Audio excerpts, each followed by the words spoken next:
ஒரு அங்கே ஒரு 60 ரூபா சம்பளம்னு வச்சிங்களேன், நம்ம கைக்கு ஒரு 30 ரூபா இந்த மாதிரி தான் கொடுப்பாங்க. நம்ம சினிமாவுக்கு அப்போ தான் உள்ளே வர்றோம். இல்லை நம்ம அதிகமாக அந்த காசு அப்படியே கொடுன்னோன்னா அடுத்தவங்களை கூட மாட்டாங்க சொல்லுவாங்க. எஸ்விசி ஆதித்யரா மூவிஸ் தயாரிப்பில் சங்கர் இயக்கத்தில் ராம் சரண் நடிக்கும் கேம் சேஞ்சர் ஜனவரி 10 முதல். Experience life at its best. Ananya's Nana Nani Homes, a paradise for senior citizens, Coimbatore. அது சினிமாவில் எனக்கு என்ன பிரச்சனைனா, நான் ஒரு பெரிய ஆளாகவும் இல்லை, சின்ன பையனாகவும் இல்லை. அந்த கண்டிஷனில் ஏஜென்ட்டுங்களாம் என்னை அவாய்ட் பண்ணுவாங்க. க்ரௌடில் போட்டு விட்டாங்க. நான் மறுமலர்ச்சி, அதுக்கு முன்னாடி மகாநதி க்ரௌடுக்கு போயிருப்பேன் ஜெயில் செட்டப்பில். அதுவே அப்படியே போனாலும் ஏஜென்ட்டுங்க என்ன பண்ணுவாங்க, அங்கே ஒரு 60 ரூபா சம்பளம்னு வச்சிங்களேன், நம்ம கைக்கு ஒரு 30 ரூபா இந்த மாதிரி தான் கொடுப்பாங்க. நம்ம சினிமாவுக்கு அப்போ தான் உள்ளே வர்றோம். இல்லை நம்ம அதிகமாக அந்த காசு அப்படியே கொடுன்னோன்னா அடுத்தவங்களை கூட மாட்டாங்க சொல்லுவாங்க. ராமகிருஷ்ணா ஸ்வீட் கடைன்னு ஒன்று இருக்குது, அங்கே வேலை பார்த்தேன். இது சரவணம் போனவுடனே நான் வந்து சினிமாவுக்கு வந்துட்டேன். இப்போ இடையில வருமானம் இல்லை, காசு இல்லைங்கிறப்ப திரும்ப போய் ஹோட்டலில் பேசுகிறேன். உதயநிதி ஸ்டாலின் இருக்கார்ல, அவருடைய மேரேஜில் வந்து நான் தான் அரவ மாஸ்டர், நானும் இன்னொருத்தர் 2 பேரும் அரவ மாஸ்டர். வெந்து தனிந்தது காடு படத்தில் இருக்க சீன்ஸ் எல்லாம் இருக்குது அப்படின்னு நான் அங்கேயே செம்பு சார்கிட்ட சொல்லிட்டு இருந்தேன், சார் இந்த மாதிரி நீங்கள் சரவணம் ஒன்று சாப்பிட வந்தீங்க, நான் இப்போ அந்த ஹோட்டலில் வேலை பார்த்தேன், ஃபேமிலியோடு வந்திருந்தாங்க அப்படின்னா. அவர் அப்படியா, என்னங்க சொல்கிறீங்க அப்படிங்கிறாரு. ஆமாம் சார், ஃபஸ்ட்டு உங்களை நாங்கள் பார்த்தேன், அதுக்கப்புறம் தான் எனக்கு சினிமா செய்ய அங்கேருந்து வந்தது, இங்கே நிறைய சினிமாக்காரங்க வர்றதுனால அப்படின்னு சொல்லிட்டு இருந்தேன். நாங்கள் 1 லட்ச ரூபா குள்ளநரி கூட்டம் அட்வான்ஸில் வாங்கி கொடுத்தாப்புல விஷ்ணு சார் படத்தில். அது ஒரு பெரிய சந்தோஷமாக இருந்தது. அதுக்கப்புறம் தான் நான் தனியாக வீடு எடுத்தேன். அந்த படத்தில் எனக்கு வந்து 3 லட்ச ரூபா சம்பளம், ஃபஸ்ட்டு அட்வான்ஸாக 1 லட்ச ரூபா கொடுத்தாங்க. அது ரொம்ப ஃபஸ்ட்டு வாங்கினது ரொம்ப சந்தோஷமாக இருந்தது. அதுக்கப்புறம் லட்சங்களாக தான் வந்தது. ஒரு 1 லட்சம் கைக்கு வந்தோடனே எப்படி இருந்தது அதை பார்க்கும்போது? கார் வாங்கணுங்கிற ஒரு இன்ட்ரெஸ்ட், அதுக்கப்புறம் வீடு வாங்கணும். பணம் தேவைப்படுது நம்ம இருக்கிற வரைக்கும், அது உண்மையாக இருக்குது. அதுக்கு நம்ம உழைக்கணும், உழைக்காமல் கிடைக்கிது. இப்போ நீ ஒரு ஆஃபீஸில் வேலை செய்கிற ஒரு 50,000 சொல்லிடலாம். இப்போ எங்கள் சம்பளம் அப்படி சொல்ல முடியாது. ஒரு மாதம் 10 லட்சம் சம்பாதிப்போம், ஒரு மாதம் 5 லட்சம் சம்பாதிப்போம், ஒரு மாதம் சம்பாதிக்காமல் கூட இருக்கும். டக்குன்னு ஒரு 10 கோடி சம்பளம் அண்ணன் வாங்கினேன்னா கொஞ்சம் செட்டில் ஆயிடுவேன். பிகின் நோட்ஸ் நேயர்களுக்கு வணக்கம், நான் தினேஷ். இன்றைக்கி நம்மளுடைய நேர்காணலில் தன்னுடைய வாழ்க்கையின் மூலயமா நிறைய பேரை சிரிக்க வச்சுருக்காரு, சிந்திக்கவும் வச்சுருக்காரு. முக்கியமான செலிபிரிட்டி சிவபாலன் அவர்கள் இணைஞ்சிருக்காரு. ஆக்சுவலாக உங்களுக்கெல்லாம் பரிச்சயம் பார்த்தீங்கன்னா அப்புக்குட்டி தான். ஆனால் வணக்கம். வணக்கம், எப்படின்னு இருக்கீங்க? நல்லா இருக்குங்க, சூப்பராக இருக்குது. ஸோ சிவபாலன் அப்படின்ற கேரக்டர் பேர் உங்களுக்கு வந்து இருக்குது, பட் அப்புக்குட்டின்ற மூலியமாக தான் நிறைய பேருடைய மனசில் பதிஞ்சிருக்கீங்க. லைஃப் ஜேர்னி பார்த்தீங்கன்னா நிறைய படங்கள் உங்களது பார்த்துருக்கோம். ஸோ எல்லாமே முக்கியமான கேரக்டர், சின்ன சின்ன ரோல்ஸாக இருந்தாலும் வெளியில் பேசக்கூடிய கேரக்டராக இருந்திருக்கு. ட்ரூ அவுட்டாக நீங்கள் படத்தில் வந்தாலும் உங்களால் எப்படி ஸ்கோர் பண்ண முடியுன்றதை பார்த்து ஸ்கோர் பண்ணுவீங்க. இப்போ லைஃப் எப்படின்னா இருக்குது, என்ன பண்ணுறீங்க, எப்படி போயிட்டுருக்கு? இப்போ ஹீரோவாக ஒரு 3-4 படம் பண்ணிகிட்ருக்கேன். வர 3ஆம் தேதி கலன் ரிலீஸு, அதுக்கப்புறம் பிறந்தநாள் வாழ்த்துக்கள், அதுக்கடுத்து ஜீவகாருண்யம், வாழ்க விவசாயி, அப்புறம் நெகட்டிவ் ரோலாக வந்து ஒரு 2 படம் பண்ணிகிட்ருக்கேன். ஒரு பேய் படம் ஒன்று, அப்புறம் அரிக்கும்பன் ஒரு படம், காமெடியாக நான் கன்னியப்பன் ஒரு படம். நான்லாம் காமெடி மட்டும்தான் நான் ஏம் பண்ணி சினிமாவுக்குள்ளே வந்தேன். ஆனால் வந்து டக்குனி சடனாக ஹீரோ, அதுக்கப்புறம் பார்த்தா நெகட்டிவ் ரோல், கேரக்டர் ரோல், இப்படி எல்லாமே கலந்து வர்றது ஒரு ஹாப்பியாக இருக்குது. எனக்கு ஒரு வித்தியாசமாக இருக்குது. இதுதான் இல்லாமல் நம்ம ஹீரோவை மட்டும் பண்ணுவோன்னு இல்லாமல் இப்போ நெகட்டிவும் பண்ணுறோம், காமெடியும் பண்ணுறோம், கேரக்டரும் பண்ணுறோங்கிறப்ப சந்தோஷமாக இருக்குது.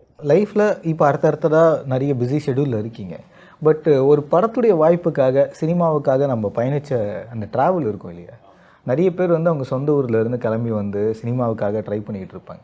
அன்னுடைய சினிமா பயணம் எங்கே ஆரம்பித்தது?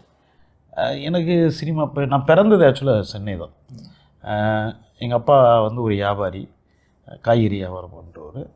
அப்படிங்கிறப்ப இங்கே வியாபாரத்துக்காக இங்கே இருந்தோம். இங்கே கரெக்டாக வியாபாரம் இல்லாதனால நான் பிறந்தோன்னே அப்புறம் ஊருக்கு போயிட்டோம். அப்புறம் திருச்செந்தூர் பக்கம் நாதன் கிணறு அப்படிங்கிற ஊர் பக்கத்துலேயே முக்குட்டு விலைன்னு எங்கள் அம்மா ஊர். அங்கே தான் மேக்சிமம் நான் அங்கே இருந்து தான் படித்தேன். எங்கள் அப்பா திடீர்னு அங்கே இருப்பார், விவசாயம் பண்ணுவார், அப்புறம் கிளம்பி இங்கே வந்துடுவார். இவங்க அண்ணன் தம்பிலாம் அங்கே இருப்பாங்க, இவங்க கூட ட்ராவல் பண்ணுவார், வியாபாரம், கடையில் வேலை பார்க்குறது, இந்த மாதிரி வேலைகள்லாம் பார்த்துட்டு இருந்தார். எங்கள் அம்மா அங்கே ஊரில் விவசாயத்துக்கு போவாங்க, களை நடுறது, கதிர் இருக்கிறது, இந்த மாதிரி.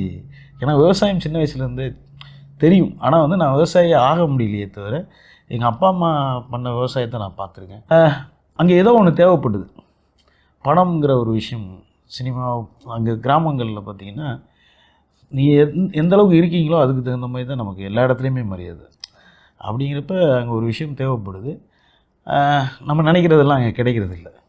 அப்படிங்கிறப்ப உணவுலேருந்து நான் சொல்கிறேன், அப்போது நம்ம சென்னைக்கு போயிடலாம் அப்படிங்கிற ஆசை எனக்கு வருது.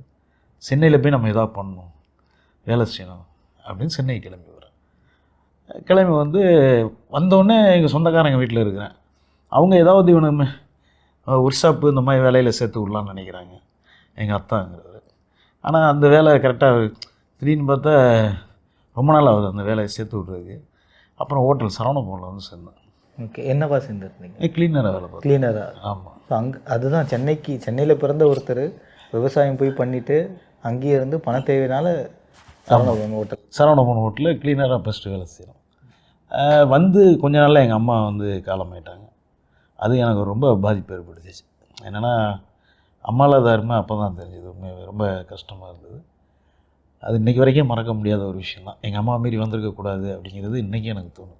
எதனால் விட்டு வரணுன்ற கட்டாயம் உருவாச்சு? இப்போ என்னென்ன ஆசைகள் இருக்குல்ல, சின்ன வயசுலேயே நமக்கு ஒரு ஆசைகள் வருது. என்னென்னா இவங்க இந்த மாதிரி நம்ம இருக்கணும். ஒருத்தர் வருமானத்தோடு இருப்பாங்க, அவங்க ஒரு என்னெல்லாமோ பண்ணிகிட்டு இருப்பாங்க. நம்ம மட்டும் அந்த வாழ்க்கையில் கஷ்டப்பட்ட நிலையில் இருக்கும்போது நமக்கு ஒரு எண்ணம் வரும்ல, நம்மளும் அந்த மாதிரி வரணும், சாப்பாடு பிரச்சனை இருக்கக்கூடாது அப்படிங்கிற ஒரு விஷயம் இருக்குல்ல. அது தான் தூண்டுதலாக இருந்தது. மெயினாக எனக்கு நீங்கள் சொல்லும்போது எல்லாத்துலேயும் கஷ்டம் இருந்தது அப்படின்னு பேசும்போது கரெக்டாக சொன்னது, சாப்பாடு கூட நான் பிரச்சனை அப்படின்னு. ஏன்னா எல்லாத்தையும் தாண்டி அந்த சாப்பாடில் தான் நம்ம மரியாதையும் சம்பாதிப்போம். ஆமாம், அவமானத்தையும் ஃபேஸ் பண்ணுற இடம் அந்த சாப்பாடில் தான் ஆரம்பிக்குது. கண்டிப்பாக. என்ன சிக்கல் ஃபேமிலியோடு இருந்து ஊரில் இருக்கும்போது வருமானம் கம்மி தானே தம்பி. அங்கெல்லாம் பார்த்தோன்னா அங்கே விவசாயம் பண்ணுவாங்க. ஒரு படிக்கு இப்போ 10 பிடி நெல்லுன்னா கதிர் எடுத்து கொடுத்தோன்னா அதுக்கு 1 பிடி கொடுப்பாங்க. பட் நெல் இது பண்ண முடியும். அடுத்து காய்கறி இதெல்லாம் வாங்கணுன்னா அந்த ஏரியாவில் எல்லா காய்கறியும் கடையில் தான் நம்ம வாங்கணும். அப்போ அதுக்கு காசு வேணும். ஊரில் எல்லா பொருளும் விளையாது இல்லை. இப்போ வெண்டைக்காய் அந்த மாதிரி விஷயங்கள்லாம் நம்ம வாங்கணுன்னா கடையில் தான் வாங்கணும். இப்போ இதுக்கு தேவைப்படும். எல்லா மாதமும் விவசாயம் இருக்குமானா இருக்காது. நமக்கு சொந்த வயக்காடு இருந்தால் கூட ஒன்றில் பேலன்ஸிங்காக வருமானம் வரும். கூலி வேலைக்கு போகும்போது உனக்கு என்ன அப்படி வரும்? அதை வச்சு சமாளிக்கிறது கஷ்டம் தானே. வீட்டில் ஒரு நாள் வருமானம் என்னவாக இருந்திருக்கும்? இப்போ விவசாயம் பண்ணுறீங்க, இதெல்லாம் போடுறீங்கன்னா ஒரு நாள் கூலியாவோ இல்லை அப்போலாம் என்ன 8 ரூபா கல்யாணம் போனாங்கன்னா 10 ரூபா 11 ரூபாக்குள்ளே தான் கொடுப்பாங்க. எங்கள் அவ்வளோதான் கொடுப்பாங்க. அப்போ அதுவே ஜாஸ்தி தான் அந்த டைம். அப்போது மாதத்துக்கு நீங்கள் எவ்வளோ 8 ரூபானா கணக்கு போட்டுங்க. நான் சொல்கிறது ஒரு 25 வருஷத்துக்கு முன்னாடி 8 ரூபா 9 ரூபா அந்த ரேஞ்சு தான் கொடுக்குறாங்க. நான் அவங்களுக்கு அந்த வருமானத்தை வச்சு என்ன பண்ணுவாங்க, அதிலே சிக்கனம் பண்ணணுங்கிற ஒரு எண்ணம் வரும் அவங்களுக்கு. ஏதாவது சேஃப்டி பண்ணணுங்கிற எண்ணம் வரும். எவ்வளோ சேர்த்தாலும் அது சேராதுன்னு வச்சுக்க. அவங்க எண்ணங்கள் சரி இதில் ஏதாவது பண்ண முடியுமா அப்படிங்கிற ஒரு விஷயம் இருக்குல்ல, அதுதான். இருந்தாலும் அங்கே எல்லாத்துக்குமே அங்கே கிராமத்தில் வாழ்கிறதுக்கு நமக்கு பணம் தேவை தான். அங்கேயும் கிடைக்காதனால நம்ம சென்னைக்கு வந்தால் ஏதாவது நம்ம சம்பாதிச்சு ஏதாவது ஆகுங்கிற நம்பிக்கை தான் நான் சென்னைக்கு வந்தேன். இப்போ 8 ரூபா வருமானத்தில் குடும்பத்தையே ரன் பண்ணிக்கிட்டு இருக்கும்போது நீங்கள் உங்களுடைய பள்ளிகள்லாம் அங்கே தான் இருந்திருக்கு, ஊரில் தான். கவர்மெண்ட் ஸ்கூலான? ஆமாம், கவர்மெண்ட் ஸ்கூல். அப்போ சத்துணவு சத்துணவு சாப்பாடு மத்தியானம் கிடச்சிரும். ஓகே. காலையில் நான் அங்கே நல்லா சாப்பிட்றோன்னா மீன் தான். நம்ம நான் மீன் பிடிச்சிட்டு எப்போ மீன் பிடிக்க போவேன். நான் மீன் பிடிச்சிட்டு எங்கள் அம்மா வேலைக்கு போய்ட்டு வந்தாங்கன்னா மீனை பிடிச்சி நைட்டு வச்சுருப்பேன். திட்டுவாங்க, திட்டுவாங்க. ஏன்னா அவங்களுக்கு வேலை செஞ்சுட்டு டயர்டாக இருக்கும். அவங்களுக்கு திரும்ப குழம்பு இப்படி வச்சுக்கிட்டு இருக்க முடியாது அவங்களுக்கு. நான் மீனை பிடிச்சிட்டு வந்துடுவேன். அங்கே மீன் குழம்பு ப்ளஸ் சாப்பாடு தான் நமக்கு அங்கே நல்ல உணவாக இருக்கும். மற்றபடி நம்ம மற்றெல்லாம் காய்கறி வாங்கி வைக்கணுன்னா கூட கிராமங்களில் அப்போ வயசானவங்களாக இருக்கட்டும் அந்த காலகட்டத்தில் யோசிப்பாங்க. பருப்பு குழம்புன்னு தான் வைப்பாங்க. இந்த சாம்பாருங்கிற மாதிரி வைக்க மாட்டாங்க. அந்த காய்கறி போட்டுலாம் வைக்க மாட்டாங்க. இருக்கிறத வச்சு இப்போ அன்றைக்கி என்ன கிடைக்குது, கத்திரிக்காய் வச்சு ஏதோ ஒன்று பண்ணுவாங்க. டிஃப்ரெண்ட்டாக சாப்பிட முடியாது. அப்போது நம்ம எங்கேயாவது சாப்பிடும்போது இப்படிலாம் சாப்பாடு இருக்குது அப்படிங்கிற எண்ணம்லாம் வரும். உணவு ரொம்ப முக்கியமாக இருந்தாலும் சில இடங்களில் கிடைக்கலங்கிறப்ப அந்த உணவே கிடைக்கலங்கிறப்ப அந்த உணவு எவ்வளோ முக்கியம்னு அப்போ தான் தெரியும் நமக்கு. இப்போ பள்ளிகள் விடுமுறை இருக்கிற நாட்களில் என்ன பண்ணுவாங்க? அப்போ நம்ம வீட்டில் தான் சமைச்சு சாப்பிடணும். இப்போது அதுவும் அவங்களுக்கு இல்லை, அதான் சொல்கிறல, அங்கேயும் கிராமங்களே நல்லா இருக்கவங்க இருக்காங்க. அது இல்லாமலாம் கிடையாது. ஒவ்வொருத்தர் வாழ்க்கையிலும் அங்கே வசதியானவங்க இருப்பாங்க. 4 வாய்க்காடு வச்சுருப்பாங்க, ஆடு இருக்கும், மாடு இருக்கும், அவங்களுக்கு எந்த பிரச்சனையும் இருக்காது. அது கீழே இருக்கவங்க இருக்காங்க. அவங்களுக்கு பல பிரச்சனை இருக்குல்ல. அப்போ அதுலேருந்து நம்ம மேலே வரணுங்கிற எண்ணத்தில் தான் நான் சென்னைக்கு வந்தேன். சென்னை ஒரு கிளீனர் ஜாப்போ ஏதோ ஒன்று பண்ணலான்னு நினைக்கும் போது ஹோட்டலில் கிளீனராக போய் உட்காந்துருக்கீங்க. அது என்ன வயசில் போய் ஹோட்டலில் இருந்தீங்க? 14 வயசு 15 வயசு இருக்கும், அவ்வளோதான். நம்ம உட்காந்து சாப்பிடணுன்னு ஆசைப்பட்டுட்டு இருக்க நிலையில் யாருக்கோ ஏதோ சாப்பாடு வரும், பார்த்துக்கிட்டே இருந்திருப்போம். நம்ம அதை ட்ரை பண்ணலாமேன்னு ஒரு ஆசை இருக்கும், பசி இருந்திருக்கும். ஆனால் டேபிள் க்ளீன் பண்ண வேண்டிய ஒரு கட்டாயம் இருந்தது. அது எப்படி மேனேஜ் பண்ணிக்கிட்டீங்க உங்களை? அந்த ஆசை இருந்தாலும் பசியை ஒரு பக்கம் பொறுத்துக்கிட்டு. அது எப்படின்னா ஹோட்டலை பொறுத்த வரைக்கும் எப்படின்னா கம்பெனிக்குன்னு ஒரு சாப்பாடு வைப்பாங்க. தோசை இட்லி இதாக இருக்கும். நீங்கள் எக்ஸ்ட்ரா பூரி இந்த மாதிரி விஷயம்லாம் கம்பெனிக்கு கிடையாது. புரியுதா உங்களுக்கு? அதுமாதிரி மதிய சாப்பாடும் அதுமாதிரி டிஃப்ரெண்ட்டாக தான் இருக்கும். எல்லா சாப்பாடுக்கு இங்கே வைக்கிற ஐட்டமும் இருக்காது. ஒரு 3-4 மணிக்கு மேலே தான் எல்லாம் மிச்சமாச்சுன்னா அந்த லைனுக்கு வரும் சாப்பிட்றதுக்கு.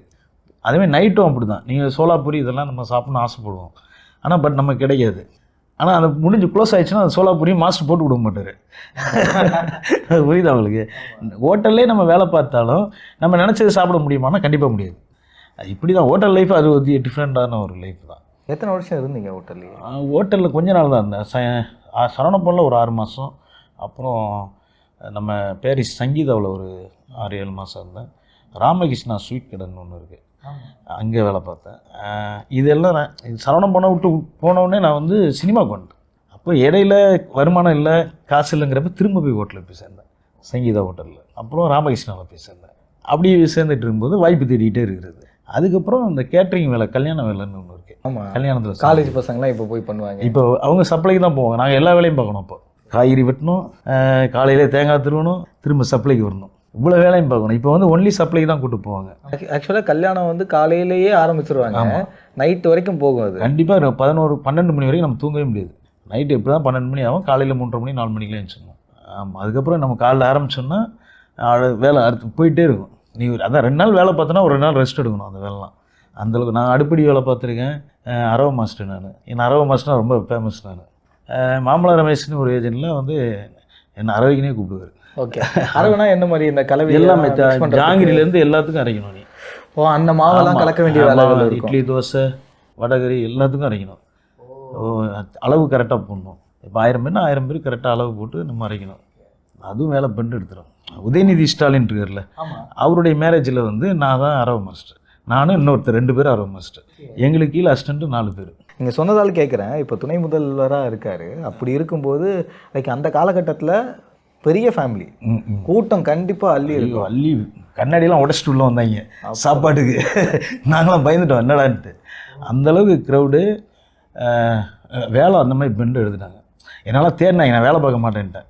இவ்வளோ க்ரௌடில் நம்ம எப்படி வேலை செய்கிறதுன்ட்டு. நீ தான் வேலை செஞ்சாகணுன்னு என்னை கொண்டு போய் நிப்பாட்டினாங்க. அந்த ஏஜென்ட்டு மாமலம் ரமேஷுங்கிறவர்.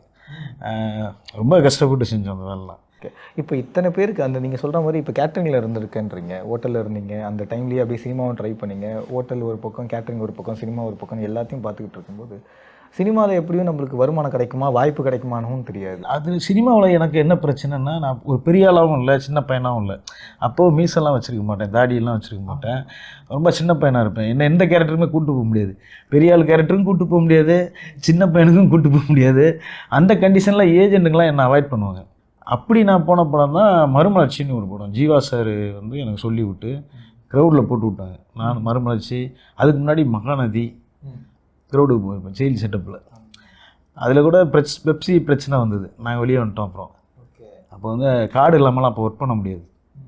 அப்போ எங்கள்கிட்ட கார்டு கிடையாது. அப்போ அந்த கார்டு இல்லாமல் நீங்கள் உள்ளே ஒர்க் பண்ணவே முடியாது. அதேமாதிரி அப்படியே போனாலும் ஏஜென்ட்டுங்க என்ன பண்ணுவாங்க, அங்கே ஒரு 60 ரூபா சம்பளம்னு வச்சிங்களேன், நம்ம கைக்கு 30 ரூபா இந்த மாதிரி தான் கொடுப்பாங்க. நம்ம சினிமாவுக்கு அப்போ தானே உள்ளே வர்றோம். இல்லை நம்ம அதிகமாக அந்த காசு அப்படியே கொடுணுன்னா அடுத்தவங்களை கூப்பிட மாட்டாங்க சொல்கிறீங்க. இங்கேனா இங்கே உருவத்தை வச்சு தான் சினிமாவில் வந்து மேக்ஸிமம் வாய்ப்பு கிடையாது. யார் எப்படி இருக்கா, இவருக்கு எப்படி செட் ஆகும். இப்போ அதுக்கு ஒரு தனி முத்திரை கிடச்சது எனக்கு வெண்ணிலா கபடி. ஸோ இதில் இப்போ நீங்கள் இதெல்லாம் பண்ணிக்கிட்டு இருக்கும்போது ஒரு நாள் வருமானமாக என்ன இருந்தது க்ரௌட் ஆர்டிஸ்ட்டாக இருக்கும்? க்ரௌட் ஆர்டிஸ்ட்லாம் அப்போ வந்து கொடுக்குறது தான் பார்த்து தம்பி, எல்லா இடத்துலையும் வரும், வராமலும் போயிடும்.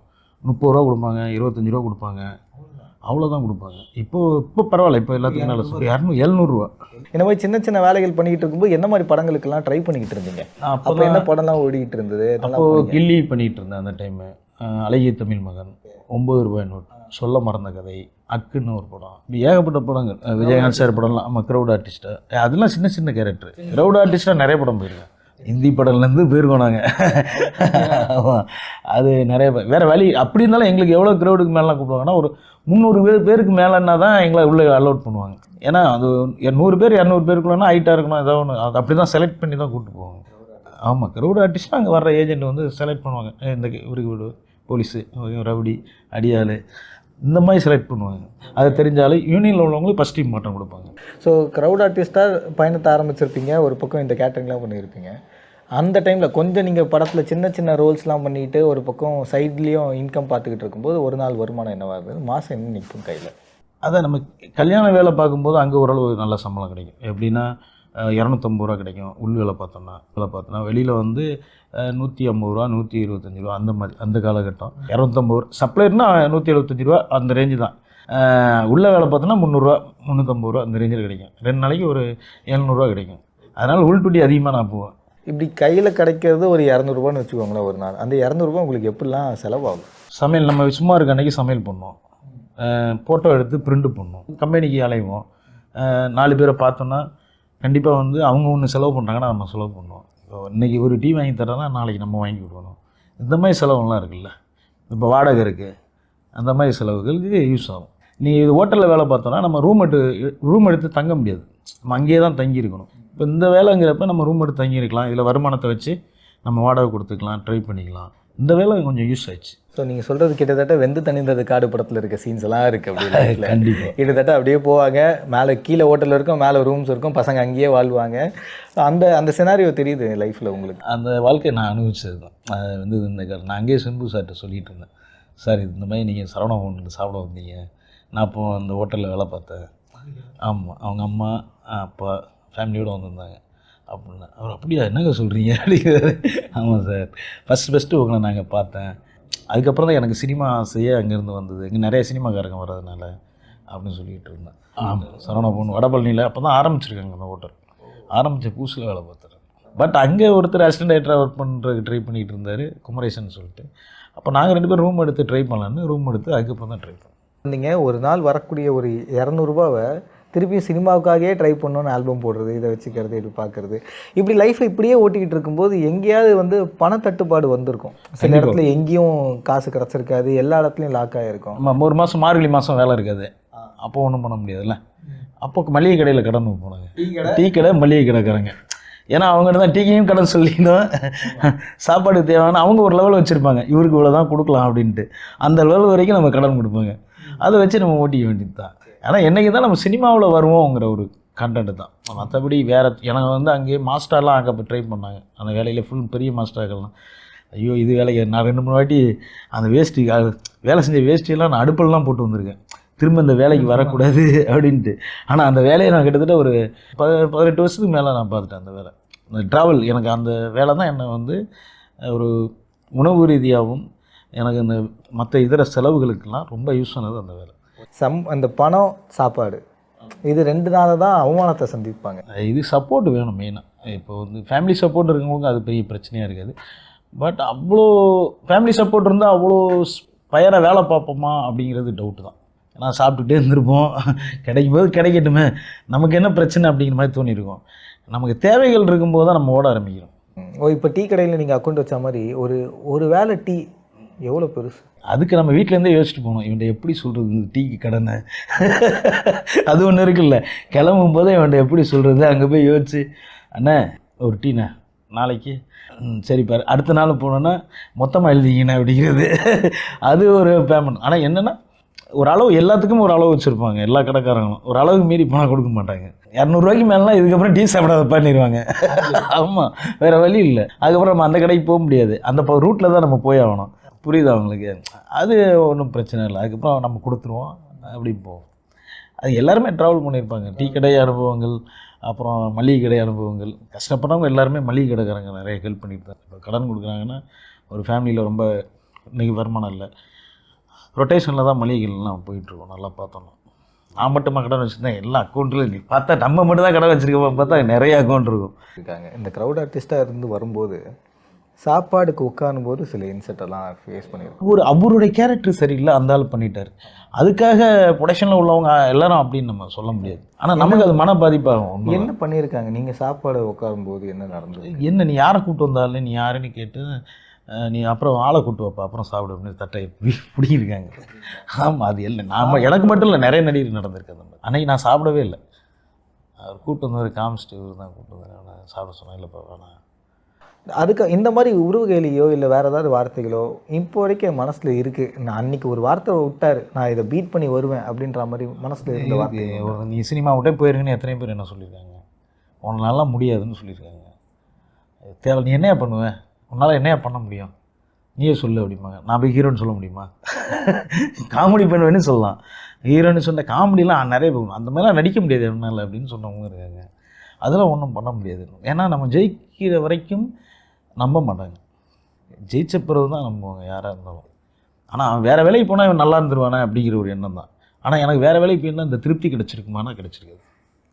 சினிமாவில் ஒரு சந்தோஷம் இருக்குல்ல, நம்ம நடிகனா இன்றைக்கி வெளியே போகும்போது 4 பேர் பாராட்டுறாங்க, அந்த படம் பண்ணீங்க நல்லா இருக்குது அப்படிங்கிறப்ப அது ஒரு பெரிய மகிழ்ச்சி கிடைக்குது.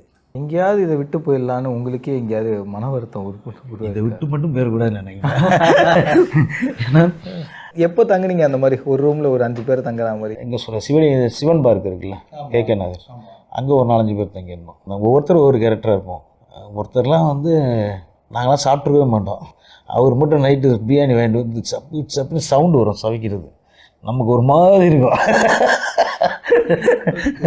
அந்த அதோடு நம்ம எச்செல்லாம் ஊறும். அதெல்லாம் மீறி சாப்பிட்டீங்களான்னு கூட கேட்க மாட்டாப்புல, அவர் பாட்டு சாப்பிட்டு படுத்துருவார். ஆமாம், அந்த மாதிரி அனுபவம்லாம் இருக்கும். அந்த ரூமில் இருக்கும்போது இப்போ வாடகையெல்லாம் ஷேர் பண்ணிக்கிற மாதிரி இருக்கும். அது எல்லாருமே வாடகை சார். எவ்வளோ இருந்தது வாடகை அப்போ நான் 2000 ரூபா, கொஞ்சம் பெரிய ரூமாக இருக்கும், 2 ரூமு ஒரு கிச்சன் இந்த மாதிரி இருக்கும். இல்லைனா கிச்சனே இருக்காது, ஒரு மேடை மட்டும்தான் இருக்கும். அப்போ அதில் சமைக்கணும். நான்லாம் ஒரு பாத்ரூம் மாதிரி ஒரு ரூம்லாம் தங்கியிருக்கேன். என் ஹைட்டு கரெக்டாக இருந்தது. கொஞ்சம் ஹைட்டாக இருக்கவங்க படுத்தாங்கன்னா கால் வெளியே தான் நீட்டணும். அந்த மாதிரி குட்டியான ரூம், அவ்வளோ குட்டியான ரூம். அந்த ரூம் வாடகைலாம் நான் வெண்ணிலா கபடிக்குள்ள நடிக்கும்போது அந்த வீடு 400 ரூபா வாடகை. அந்த டைமில் அந்த 400 ரூபாய்க்கு வீடு கிடைக்காது. மினிமம் ஒரு 1000 ரூபா, 1500 2000 ரூபாய்க்கு மேலே தான், 1500 ரூபாய்க்கு மேலே தான் வீடே கிடைக்கும். நான் தனியாக இருந்தேன். ஆனால் ஒரு வருமானம்னு ஒன்று வரும் இல்லை அப்பா அடின்னு பார்த்தது, அது எப்போ? ஃபஸ்ட்டு நாங்கள் 1 லட்ச ரூபா குள்ளநரி கூட்டம் அட்வான்ஸ் வாங்கி கொடுத்தாப்புல விஷ்ணு விஷால் படத்தில். அது ஒரு பெரிய சந்தோஷமாக இருந்தது. அதுக்கப்புறம் தான் நான் தனியாக வீடு எடுத்தேன். அந்த படத்தில் எனக்கு வந்து 3 லட்ச ரூபா சம்பளம். ஃபஸ்ட்டு அட்வான்ஸாக 1 லட்ச ரூபா கொடுத்தாங்க. அது ரொம்ப ஃபஸ்ட்டு வாங்கினது ரொம்ப சந்தோஷமாக இருந்தது. அதுக்கப்புறம் லட்சங்களாக தான் வந்தது. ஒரு 1 லட்சம் கைக்கு வந்தோடனே எப்படி இருந்தது அதை பார்க்கும்போது? ரொம்ப சந்தோஷமாக இருந்தது. என்னென்னா முதல்ல ஒரு வீடு எடுப்போம், தெரியும் நமக்கு ஃப்ரீயாக இருக்கணும் அப்படிங்கிற மாதிரி ஒரு நல்ல வீடு எடுத்தேன். முதல்ல கார் வாங்கணுங்கிற ஒரு இன்ட்ரெஸ்ட், அதுக்கப்புறம் வீடு வாங்கணும், இப்படி ஆச்சு. அப்படி தான் அந்த பணம் வந்து நம்ம சொகுசாக வாழ்கிறதுக்கு தேவைப்படுது. பணம் மட்டும் நான் முக்கியம்னு சொல்ல வரல, நிறைய இடத்துல முக்கியம்னு சொல்லியிருந்தாலும் பணம் தேவைப்படுது நம்ம இருக்கிற வரைக்கும். அது உண்மையாக இருக்குது. அதுக்கு நம்ம உழைக்கணும், உழைக்காமல் கிடைக்காது. கடன் எவ்வளோ இருந்தது அந்த காலகட்டத்தில்? அப்போலாம் பெரிய நம்ம நம்பி அவ்வளோ சீக்கிரம் கடன் கொடுக்க மாட்டாங்க தம்பி. அதிகபட்சமாக எனக்கு அப்போ கடன் என்ன ஒரு 800 ரூபா 900 ரூபா வந்துருக்கும் கடன். அதுக்கு மேலே நம்ம கொடுக்க மாட்டாங்க. மளிகை கடையில் தான் அந்த கடனும். வாடகை கொடுக்கணும்னா விரட்டி விட்டுருவாங்க. அதனால் வாடகை எப்படியாவது நம்ம வேலை செஞ்சு கொடுத்துருவோம். டீ கடையிலலாம் பெருசாக வைக்க மாட்டோம். கொஞ்சம் போனால் 40 ரூபா 50 ரூபா, எப்போவாவது பக்கத்து டீ கடையில் மட்டும் தான் கொஞ்சம் ஜாஸ்தியாக வைப்போம். இந்தந்த விஷயங்கள் நான் அனுபவிக்கணும், இதெல்லாம் நான் வாங்கணும், இதெல்லாம் பண்ணணும்னு ஆசைப்பட்டேன்னா என்னென்ன விஷயங்கள்? காரு, அப்புறம் வீடு, அதுக்கப்புறம் நான் ஆசைப்படுறது நிறையா இருக்குது. அது போக போக தெரிஞ்சுக்கலாம். இது முதல்ல அடைஞ்சிருச்சு. வீடு வாங்கிட்டீங்க? வீடு வாங்கினேன். வாங்கிட்டு இப்போ கொரோனா டைமில் கொஞ்சம் கை மாற்றி விட்டேன். ஒரு 2 வருஷம் ஒர்க் இல்லைல்ல, இப்போ திரும்ப வீடு வாங்க போகிறோம். ஸோ அந்த வீடு ஆசையாக வாங்கும்போது எந்த தொகையில் வாங்கினீங்க? அப்போது வந்து 52 லட்ச ரூபாய்க்கு வாங்கினேன். அந்த 52 சேர்த்து வச்சு வாங்குறதுக்கு எத்தனை நாட்கள் ஆச்சு? அது என்ன ஒரு 5-6 வருஷம் தான். சினிமாவில் தானே வந்தது, டக்குன்னு வாங்கணும். கார் என்ன கார் வச்சுருக்கீங்க? ஷிஃப்ட்டு, இப்போ 2வது கார் வாங்கிட்டேன். ஃபஸ்ட்டு வந்து பிளாக்ல வாங்கியிருந்தேன், ஷிஃப்ட்டு டிசைர். அதுக்கப்புறம் இப்போ ஷிஃப்ட்டு நியூ மாடல் சின்னது வந்துருக்குல்ல, அது வாங்கியிருக்கேன். இப்போது அதை சேஞ்ச் பண்ணிட்டு இது வாங்கியிருக்கேன். ஸோ அப்போ சேமிப்புக்குள்ளே ஏதாவது வந்திருக்கீங்களா இந்த காசு? அப்போவா? இப்போத்துல வரைக்கும் லைக் சேமிப்புக்குள்ளே எப்போ வந்தீங்க? சேமிப்பு நம்ம சேமிப்போம், ஆனால் டக்குன்னு இல்லைன்னா செலவு பண்ணிடுவோம் எடுத்து. அந்தளவுக்கு அப்படி பிடிச்சி டைட் பண்ணி செலவு பண்ணுற அளவுக்கு நம்மகிட்ட கொஞ்சம் டேலண்ட் கம்மி தான். உங்களுக்கு எவ்வளோ ஸ்ட்ரகிள்ஸ் இருந்தது? ஆனால் இல்லை ஜி, எல்லாத்துக்குமே ஸ்ட்ரகிள் இருக்கும். இப்போது நான் இப்போ இந்த கார் வச்சுருக்கேன்னா அடுத்து நான் இன்னும் பெரிய கார் வாங்கன்னு ஆசைப்படுவேன். இது வந்து போய்கிட்டே இருக்கும். இதுக்கு வந்து எல்லையெல்லாம் கிடையாது. இப்போ ஒரு வீடு வாங்கியிருக்கோன்னா அடுத்து இன்னொரு பெரிய வீடு வாங்குவோம், இண்டிவிஜுவல் வீடு வாங்கணும். வருமானத்துக்கு வர பொறுத்த வரைக்கும் அது வந்துகிட்டே தான் இருக்கும். எண்ணங்கள் ஆசை தானே எல்லாத்துக்குமே. ஆசை இல்லைன்னா இங்கே யாருமே இருக்க முடியாது. இந்த மந்த் பிரச்சனைகள் இருக்கா உங்களுக்கு? மந்த் பிரச்சனைகள் உண்டா? கண்டிப்பாக எல்லாருக்கும் இருக்குமா, எனக்கும் இருக்குது. நம்ம என்னை நம்பி ஒரு டிரைவர் இருக்கார், அசிஸ்டன்ட் இருக்காங்க, அவங்கள நான் பார்க்கணும். மாதமான வாடகை செலவு இருக்குது, இதெல்லாம் இருக்குது. எனக்கு மாதம் ஒரு 1 லட்ச ரூபா இல்லைன்னா அந்த மாதம் ரன் பண்ணுறது கஷ்டம். நான் அதை டைட் பண்ணியிருக்கேன். எனக்கு மினிமம் இப்போ அப்போலாம் நான் மாதம் 3 லட்ச ரூபா செலவு பண்ணுவேன் பிஸியாக இருக்கும்போதுலாம். ஸோ கல்யாணத்துக்குள்ளே ட்ரை பண்ணிகிட்டு இருந்தீங்களே, கல்யாணம் ஆகணும், கல்யாணத்துக்காக ஒரு ஃபேமிலியாக மாறணும்னு, அதில் ஏதாவது பிரச்சனைகள் சந்தித்தது உண்டானே? கண்டிப்பாக கூட வந்தவங்கன்னா கெடுத்து விட்டாங்க. ஒரு பொண்ணு நமக்கு பிடிச்சிருக்கோம், ஏன் இது சரியில்லைப்பா, நீ வேறு அங்கே சரியில்லை இதை சரியில்லை, அவனுக்கு கெடுத்து விட்டேன். எனக்கு ஜீவகாருண்யன்னு ஒரு படம் நடித்தேன். அதில் பாப்பா எனக்கு குழந்தைய நடிச்சிருக்கு. அது ஒரு பொண்ணு நாயகி ப்ரோக்ராமில் வின்னராக பண்ணிச்சுல்ல நாயகி, அந்த பொண்ணு வந்து நான் ஜோடியாக பண்ணியிருக்கேன். அந்த ஃபோட்டோவை போட்டு இவங்க ஃபேமிலிக்கு வாழ்த்து தெரிவிங்கள், அதுக்கப்புறம் இந்த குழந்தை அப்புக்குட்டி குழந்தை இதுக்கு ஒரு வாழ்த்து போடலாமே அப்படின்னு ஒரு நியூஸ்லாம் போடுறாங்க. இதனால் என் கல்யாணத்துக்கு பொண்ணு தரவன பொண்ணு தராமல் போயிட்டான். இப்போ பொண்ணு ஒரு பொண்ணு ஓகே ஆகிற மாதிரி இருந்ததுப்பா. இந்த ஸ்டில்லாம் பார்த்துட்டு அவங்க ஆல்ரெடி சரி ஓகேன்ட்டு பேக் வாங்கிட்டாங்க. ஆனால் பொண்ணு கிடைக்க என்ன சிக்கலாக இருந்தது உங்களுக்கு? இப்போ நீ ஒரு ஆஃபீஸில் வேலை செய்கிற ஒரு 50,000 சொல்லிடலாம். இப்போ எங்கள் சம்பளம் அப்படி சொல்ல முடியாது. ஒரு மாதம் 10 லட்சம் சம்பாதிப்போம், ஒரு மாதம் 5 லட்சம் சம்பாதிப்போம், ஒரு மாதம் சம்பாதிக்காம கூட இருப்போம். டக்குன்னு ஒரு 10 கோடி சம்பளம் அண்ணன் வாங்கினேன்னா கொஞ்சம் செட்டில் ஆயிடுவேன். ஆமாம். உங்ககிட்ட இருக்கிறதுலே இதுதான் நான் கஷ்டப்பட்டு நான் வாங்கி வச்சுருக்கக்கூடிய காஸ்ட்லியான ஒரு பொருள் அப்படின்னா அது என்ன சொல்லுவீங்க? நேஷ்னல் அவார்டு, அவ்வளோதான். அதுக்கு காரணம் டைரக்டர் சுசீந்திரன், அவருக்கு தான் நன்றி சொல்லணும். என்னென்னா அப்புக்குட்டி இப்படியும் பண்ணலான்னு ஒரு வித்தியாசமாக என்னை காமிச்சு திரும்ப நான் இன்றைக்கி ஹீரோவாக நான் பண்ணிக்கிட்டு இருக்கேன் அப்படின்னா ரெகுலராக இன்றைக்கி வந்து ஒரு 4 படம் நான் ஹீரோவாக பண்ணிக்கிட்டு இருக்கேன்னு சொன்னேன். அதுக்கெல்லாம் காரணம் வந்து டைரக்டர் சுசீந்திரன் தான். முதல் வருமானம் என்னவாக இருந்தது அண்ணனுக்கு கையில் வந்து சினிமாவில் வாங்கினது? டைமில் வாங்காதது தான் அதிகம். அதுக்கப்புறம் போனோன்னா அந்த டைமில் 30 ரூபா, 35 ரூபா, 50 ரூபா, 60 ரூபா அப்படி தான் இருக்கும். சூரியோட அந்த டைமில் தான் ஆரம்பிச்சிருக்காரு. அந்த சம்பளம் தான் அன்றைக்கி இன்டர்வியூ பார்த்தேன். அந்த டைம் தான் மறுமலர்ச்சி டைம் தான், அந்த டைம் தான் வரும். சூரி, விஜய் சேதுபதி, இப்போ நாங்களாம் வந்து ஒன்றா ட்ரை பண்ணிட்டு இருந்தோம். அதுக்கப்புறம் எல்லோரும் இன்றைக்கி வந்து ஒரு ஸ்டேஜில் சூரி ஒரு பக்கம் ஹீரோ பண்ணுறாரு, சேதுபதி ஒரு பக்கம் பண்ணுறாரு, விஷ்ணு விஷால், இப்போ நானும் பண்ணும்போது எனக்கு ரொம்ப சந்தோஷமாக இருக்குது. ஒரு பழகின நண்பர்கள் எல்லாருமே இன்றைக்கி சினிமா வந்து நம்ம எல்லாத்தையும் ஒரு இடத்துக்கு கொண்டு வந்திருக்குங்கிறப்ப ரொம்ப சந்தோஷமாக இருக்குது. கண்டிப்பாகண்ணே உங்களோட வாழ்க்கைக்கு வெற்றிகள் இன்னும் அதிகமாக வரட்டும்ன்றதை நாங்களும் விஷ் பண்ணுறோம். நல்லா இருக்கும், சந்தோஷமாக இருக்கும். தேங்க்யூ. எல்லோரும் சந்தோஷமாக இருங்க. SVC ஆதித்யா மூவிஸ் தயாரிப்பில் சங்கர் இயக்கத்தில் ராம் சரண் நடிக்கும் கேம் சேஞ்சர் ஜனவரி 10 முதல். Experience life at its best. Ananya's Nana Nani Homes, a paradise for senior citizens, Coimbatore.